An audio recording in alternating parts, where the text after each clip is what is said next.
Bonjour, hello, this is Hope Curran reporting from the Sonder exhibition at the Fondation des États-Unis. I am here in the gallery, which is empty for now due to recent global events, but we still have a beautiful exhibition on display here in the gallery, and I wanted to share a few of the pieces with you.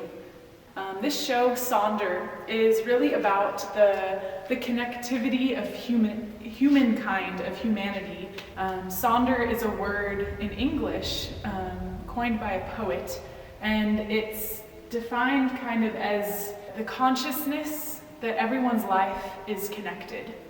So during this time, may you realize that our lives are all interconnected, even when we're home and not able to connect in cafes or in libraries or at school. Sonder is a show by two artists, myself and Isabelle Hoonan, and we are both poets. So we present a series of work, a series of poems, photography, installation, and question this theme of interconnectivity.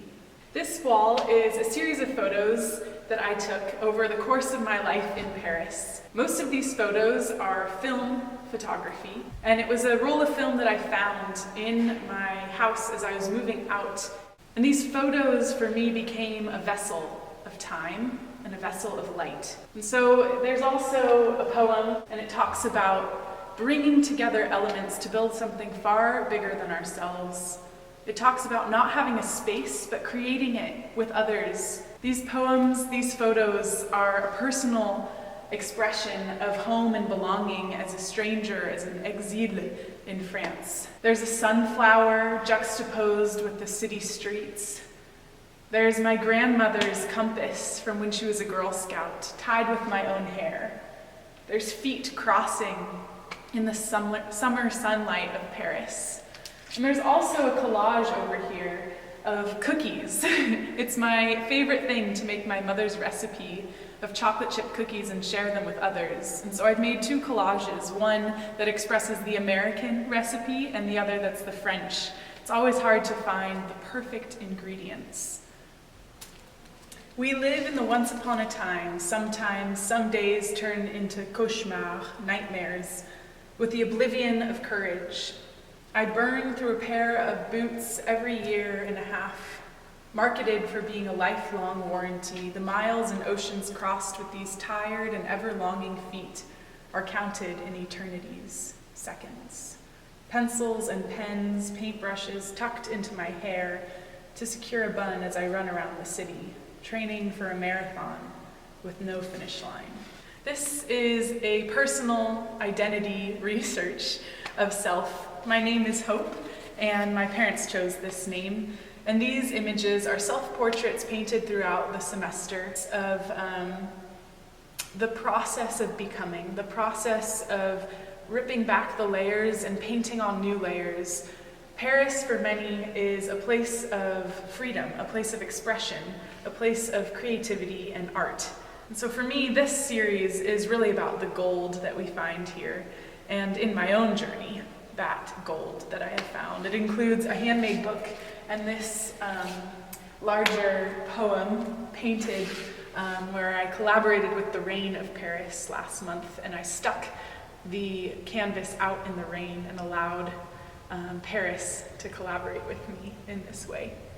This is a really special corner, hidden from the rest of the gallery.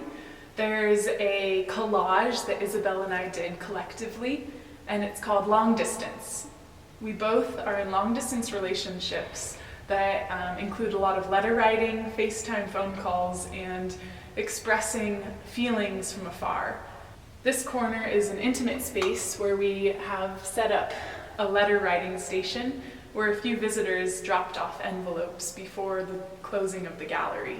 For me, this is a sacred space. It's a space of silence. It's a space of reflection. And in these moments of sitting, of being still, of writing, we're able to capture something, I think. And these chairs, they're actually the original chairs of the Fondation des États-Unis. We decided to add in some elements of the Fondation as we've been living here as artists. And it includes, this is our secret, a piece by a friend, Sylvie Meyer, who is a former resident of La Fondation. And in the back of the gallery, this is my favorite part. There is a broken mirror found on the streets of Paris just the week of the exhibition, paralleled with another mirror in which the visitor is able to catch a reflection, both broken and whole. These are self-portraits Isabelle and I both present amidst the portrait of someone standing here. And in the brokenness, there's beauty. In the brokenness, there's light. But there's also a search of self, a search of belonging, a search of the poetry within. This corner is participation. We set up the gallery with a space that was a little bit more empty, with a photo taken in my old apartment of the light, and this rug that was found on the streets of Paris 2 years ago and has become a vessel of community. This space once held many visitors to talk, to share their stories of what Sonder means to them. And what we have left still is a beautiful, poetic response of people responding to questions.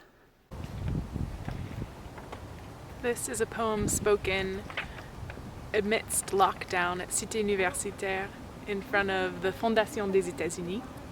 This poem was written on the first day of lockdown. It's called Make Room. There are many things to consider, to recognize and reconcile, but there's always time, or at least so we thought. So we can reorganize our lives to make room for what is needed and what is most desired. Make room, create space, clear out, curate your life as you make room in your heart for that which all along was meant to be. Make room. Thank you for visiting Sonder. Have a great day and enjoy the rest of the show.